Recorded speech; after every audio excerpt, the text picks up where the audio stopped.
নমস্কার সকলকে, কেমন আছো সবাই? আশা করি সবাই ভালো আছো। আমার আরেকটি নতুন ভিডিওতে তোমাদের সকলকে স্বাগত। আজ শিখবো এই সুন্দর খাঁজ কাটা পাতা কি করে বানায়।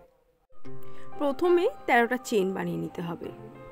13টা চেন যখন বানানো হয়ে যাবে তখন প্রথম দুটো ঘর স্কিপ করে যেতে হবে। তারপর 3 নম্বর ঘরে ভালো করে ভিডিওটা সেই সময় দেখবে যে আমি কোনখানে হুকটা ঢোকাচ্ছি। সেই 3 নম্বর ঘরে একটা এইচডিসি অর্থাৎ হাফ ডাবল ক্রোচেট করতে হবে এবং তার পরের ঘরটাতেও হাফ ডাবল ক্রোচেট বানাতে হবে। আমরা যেটাকে হাফ ডাবল ক্রোচেট বলি সেটা আসলে একবারে উল্টাকে টেনে নিতে হবে। তা 3টে যে ঘর আমরা হুকেতে তুলছি এইভাবে ঢুকিয়ে এই 3টেকে একসঙ্গে আর একটা উলের ঘর নিয়ে টেনে দিতে হবে, তাহলেই হয়ে যাবে হাফ ডাবল ক্রোচেট। এরপর বাকি ঘরগুলোতে প্রায় 7টা ঘর ডবল ক্রোচেট বানাতে হবে অর্থাৎ ডিসি। ডবল ক্রোচেটটা কি না, হুকটাকে দুবার টানতে হবে, সেই জন্য ডাবল ক্রোচেট।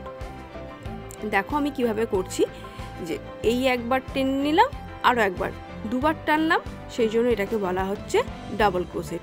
এইভাবে 7টা ডাবল ক্রোচেট করে ফেলবো বা একদম শেষ পর্যন্ত করব যতক্ষণ না দুটো ঘর একদম ডগের দিকে দুটো ঘর বাকি থাকছে।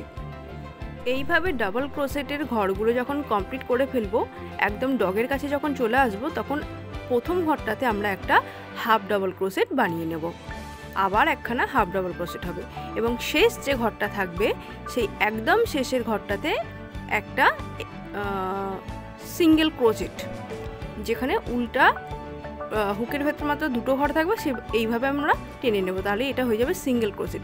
এরপর উল্টাকে ঘুরিয়ে নিতে হবে, যে চেনের যে একটা পার্ট এতক্ষণ ধরে আমরা বুনছিলাম, এবার সেকেন্ড পার্টের দিকে আসবো, তখন এইভাবে উল্টাকে অন্যদিকে ঘুরিয়ে আর যেটা ডগে যে উল্টা ছিল সেটাকেও টেনে নেবো, তাহলে আমাদের এই উল্টাকে আর কাটতে হবে না, এটা এই ঘরের ভেতরে চলে যাবে। তো এই ঘরটায় পরপর দুটো সিঙ্গেল ক্রোচেট বানিয়ে নেবো।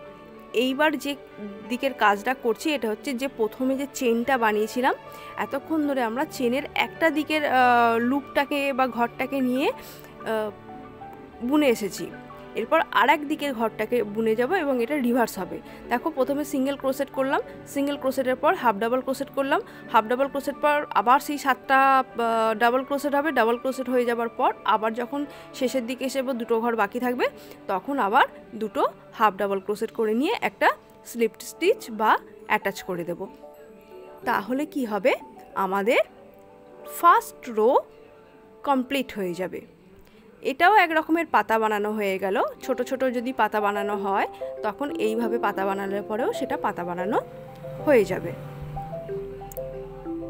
ঠিক আছে, আচ্ছা, হাফ ডাবল ক্রোচেটটা হয়ে যাবার পর আমরা প্রথমে যে দুটো চেন স্কিপ করেছিলাম না, তার প্রথম ঘরটা এবার আমরা নেব এবং সেই ঘরেতে একসঙ্গে উল্টা টেনে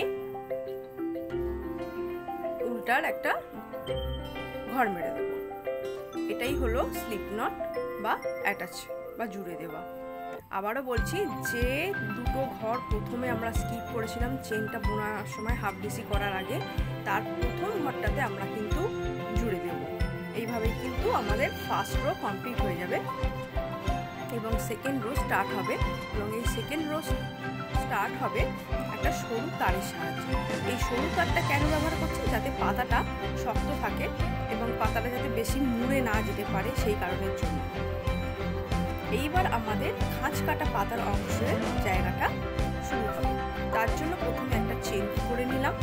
চেন করে নেওয়ার পর ঠিক পাশের ঘরটাতেই একটা সিঙ্গেল ক্রোচেট করে তুলে নেব। সিঙ্গেল ক্রোচেট করে নেওয়ার পর পরের ঘরটাতেও সিঙ্গেল ক্রোচেট, তারপর দুটো চেন বানাবো। কটা? দুটো চেন। এরপর এখানটা ভিডিওটা ভালো করে দেখো, আমি হুকটাকে কোন দুটো ঘরকে টানছি। একটা হচ্ছে যে সিঙ্গেল ক্রোচেট যেটা করেছিলাম সেই ঘরটা এবং যে একটা চেন মতন